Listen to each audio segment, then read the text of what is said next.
yang dititik tekankan adalah terhadap isu-isu yang kaitannya dengan wawasan kebangsaan, geopolitik, dan juga ketahanan nasional dan kepentingan nasional. Maka isu yang diangkat adalah terkait dengan misalnya bagaimana kondisi geopolitik mempengaruhi terhadap kebijakan ekonomi di masing-masing daerah.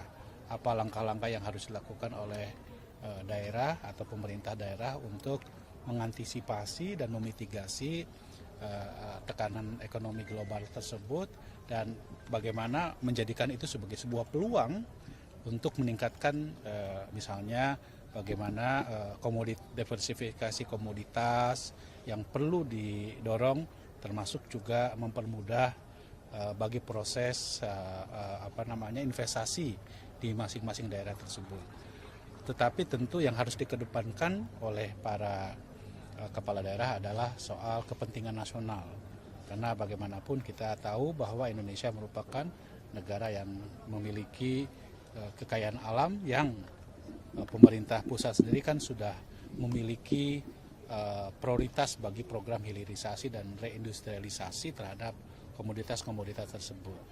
Maka pada sesi terakhir dari Lembaga Ketahanan Nasional ini adalah bagaimana para kepala daerah mendiskusikan terkait dengan isu-isu yang kaitannya dengan geopolitik, ketahanan nasional, kepentingan nasional, dan ideologi kebangsaan yang harus dimiliki dan menjadi pedoman bagi kepala daerah nanti pada saat mereka bekerja di masyarakat. Begitu.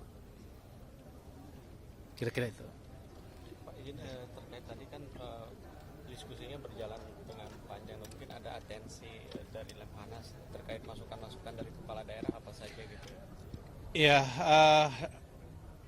secara umum sebetulnya 2 hari ini kita lebih banyak menggambarkan tentang situasi geopolitik nasional dan bagaimana konstitusi kita menjadi pedoman di dalam proses pengambilan kebijakan bagi pemerintah daerah.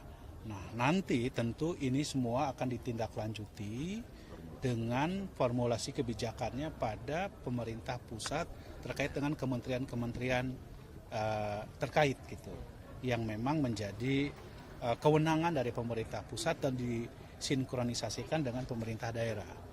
Jadi kerangka umum dari kepentingan nasional di mana kami mendorong agar para kepala daerah memiliki karakter negarawan tersebut.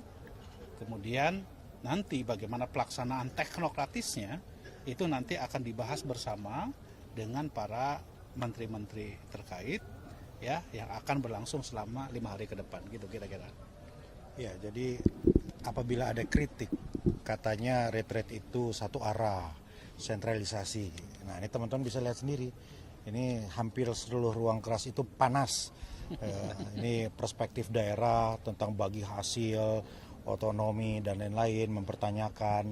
Tapi kan teman-teman lihat ya, pemateri dari Lemhanas ini semua tenang-tenang saja, sudah terbiasa, dan nanti yang paling penting adalah mengkanalisasi itu. Jadi ini terjadi dialog interaktif tadi itu satu. Yang kedua kan satu sama lain mendengar. Orang Jawa mendengar perspektif Sumatera, orang Kalimantan mendengar perspektif Indonesia Timur gitu. Ini yang nggak bisa pakai Zoom gitu loh, nggak bisa pakai Zoom. Ini teman-teman lihat perdebatannya seperti apa. Ada kekayaan perspektif Nusantara yang dirasakan oleh seluruh kepala daerah. Gitu. Ya, cukup.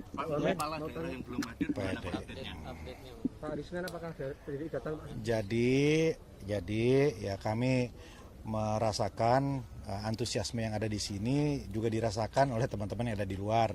Nah, karena itu sepertinya ada kemungkinan dalam waktu yang tidak terlalu lama ada juga yang kemudian bergabung. Itu mengenai waktunya kapan, siapa saja, mari kita tunggu, mari teman-teman ikuti aja ya, dan jangan by di Akmil ini untuk akan banyak hal-hal yang menarik gitu ya. Perwakilan yang tidak hadir kemarin kan sempat bicara. Ya nggak apa-apa ya, karena kita melihat ini kan sesi menteri mulai malam ini dan besok gitu ya. Yang nggak hadir ini kehilangan sesi Lemhanas Ya, tapi kita berharap ya, yang akan bergabung ini masih akan mendapatkan banyak sekali perspektif kaya dari seluruh Menko dan menteri-menteri terkait yang akan menyampaikan poin-poin tentang Astacita. Pak Wamen, Ya. hari Senin, Pak. Hari Senin Kita lihat mereka aja masuk. lah, teman-teman lihat aja nanti ya. Pak, ada komunikasi berarti, Pak, yang belum datang? Sempat bicara dengan salah satu staf ahli dari Ya. Kemendagri. Nah itu hasil pembicaraannya seperti Iya, sebelum bicara seperti tadi, ada keinginan untuk bergabung segera, ya kita tunggu saja. Ya, tapi kalau berbicara itu, kalau teman-teman tadi bertanya kan, ya, apakah PDIP sudah bergabung begitu? Ya, kalau dari data yang ada, ya tentunya kan sebagian juga sudah ada di sini bersama-sama kan, gitu ya. Ya, yang belum bergabung 47, ya silahkan teman-teman hitung sendirilah. Ya, kira-kira yang sudah ada di dalam ini ada berapa? Ya, oke, makasih ya.